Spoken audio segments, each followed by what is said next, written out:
आज आपके सामने हम ले आए हैं मैनेजमेंट ऑफ इन्वेंट्री के न्यूमेरिकल प्रॉब्लम, जिसमें अब से पहले आपको हमने 3 प्रकार की इलस्ट्रेशंस के द्वारा मैनेजमेंट ऑफ इन्वेंट्री की प्रॉब्लम समझाया था।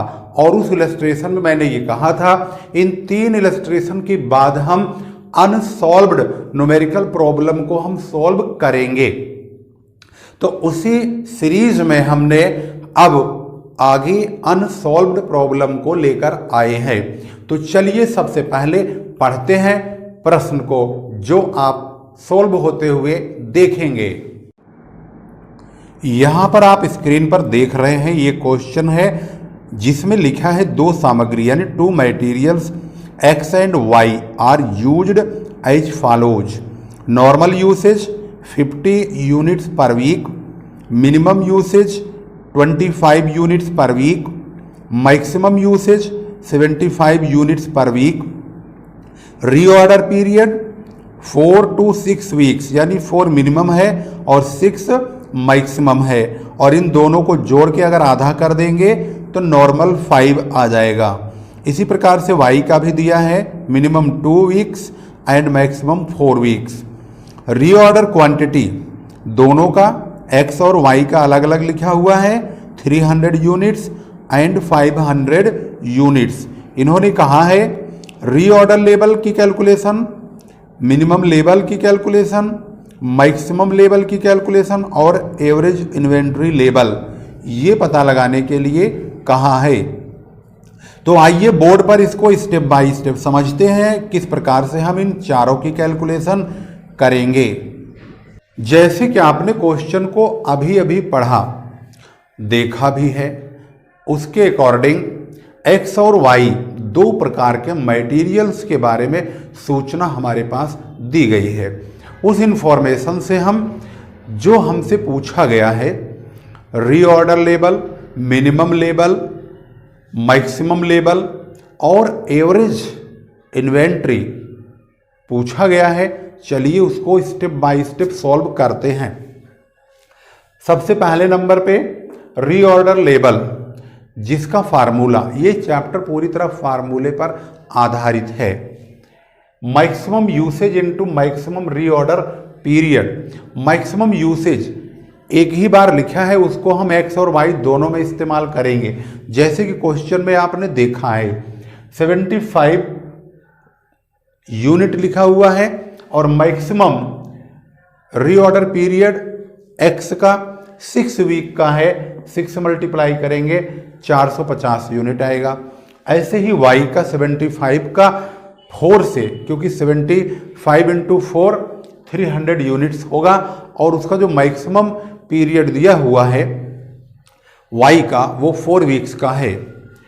इसके बाद मिनिमम लेवल, मिनिमम लेवल में इसी रीऑर्डर लेवल के इसी यूनिट्स का इस्तेमाल होगा, क्योंकि इसके फार्मूले में reorder level minus normal usage into normal delivery period. तो रीऑर्डर लेवल दोनों का 450 और 300 यहाँ पर इस्तेमाल करेंगे, 450 and 300 minus normal usage. Normal usage दिया हुआ है क्वेश्चन में 50 यूनिट का, और normal delivery period, normal delivery period का मतलब होता है मैक्सिमम और मिनिमम पीरियड को जोड़ के 2 से डिवाइड कर देंगे, नॉर्मल आ जाएगा। उसको हम एवरेज भी बोलते हैं। तो X का 4 और 6 दिया है, 10 हुआ, 10 का आधा 5, और Y का 2 और 4 दिया है, तो 2 और 4 6 हुए यानी 6 हो गए, उसका आधा कर दिया तो 3 हो गया 3। मल्टीप्लाई करेंगे यहाँ पर 150 आएगा, 300 माइनस 150 तो 150 यूनिट, और X का 200 यूनिट्स। इसके बाद है maximum level equal to reorder level. यहाँ भी रीऑर्डर लेवल का बहुत बड़ा योगदान है। Reorder level plus reorder quantity minus minimum usage into minimum delivery period. Reorder level यही 450 300 प्लस रीऑर्डर क्वांटिटी क्वेश्चन में ही लिखा हुआ है X का और Y का 300 500 माइनस, इसके बाद लिखा है minimum usage. Minimum usage 25 units का लिखा हुआ है, इनटू मिनिमम डिलीवरी पीरियड, दोनों का डिलीवरी पीरियड अलग अलग है, x का 4 वीक्स का है और y का 2 वीक्स का है मिनिमम।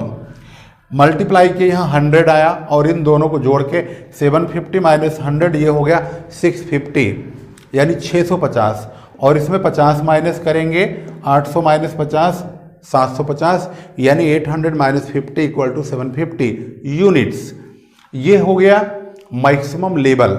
इसके बाद एवरेज इन्वेंट्री का formula minimum level plus 1/2 of reorder quantity. Minimum level यहां पर देखेंगे, मिनिमम लेवल दोनों का क्या है 200 एंड 150 प्लस रीऑर्डर क्वांटिटी का हाफ यानी आधा।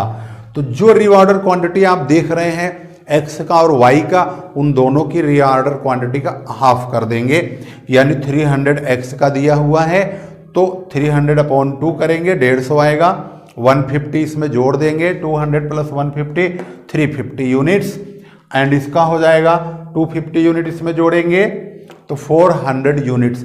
इस प्रकार से आपने इसको यहां पर चारों पॉइंट्स को बाकायदे क्लियर कर लिया है।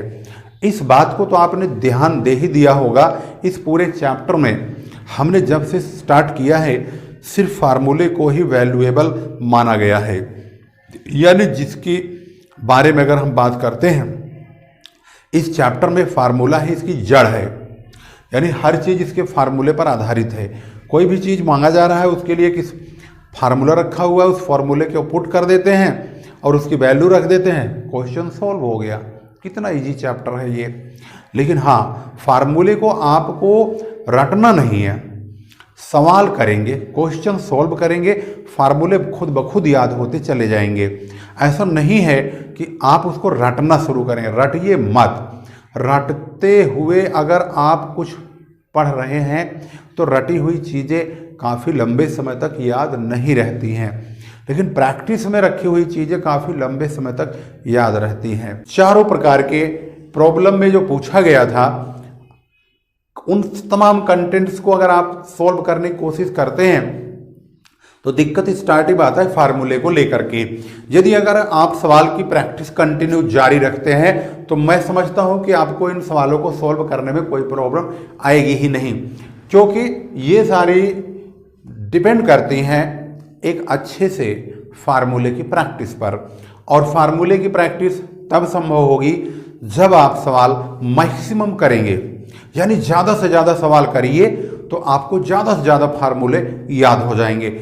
याद रखो, फार्मूले को याद करने का सबसे अच्छा तरीका है क्वेश्चन को ज़्यादा करना। जितना ज़्यादा क्वेश्चन सॉल्व करेंगे फार्मूलों को रटने की ज़रूरत नहीं है। 2-4 क्वेश्चन के बाद फार्मूले खुद ब खुद याद हो जाते हैं। इसका मतलब ये है, इसका मतलब ये है, इसका मतलब ये है। इस प्रकार से आपने क्वेश्चन नंबर 1, अब इसको मैं ये नहीं कहूँगा कि इलस्ट्रेशन नंबर 1, अब ये क्वेश्चन है अनसॉल्व्ड प्रॉब्लम जिसको आपके सामने सॉल्व किया गया है। हो सकता है, जरूरी नहीं है कि आपके पास जो किताब है, जो बुक है, उसमें ये सवाल बिल्कुल डिक्टो मैच ही कर जाए। नो, हो सकता है इसके डाटा अप डाउन कम ज़्यादा हो सकते हैं, परंतु करने का जो तरीका है, जो क्वेश्चन को सॉल्व करने का तरीका है, मेथड है, वो यही होगा। डाटा बेशक कम ज़्यादा हो सकते हैं, बशर्ते आपको इसके फार्मूले को रखने का तरीका, क्वेश्चन को सॉल्व करने का तरीका आना चाहिए।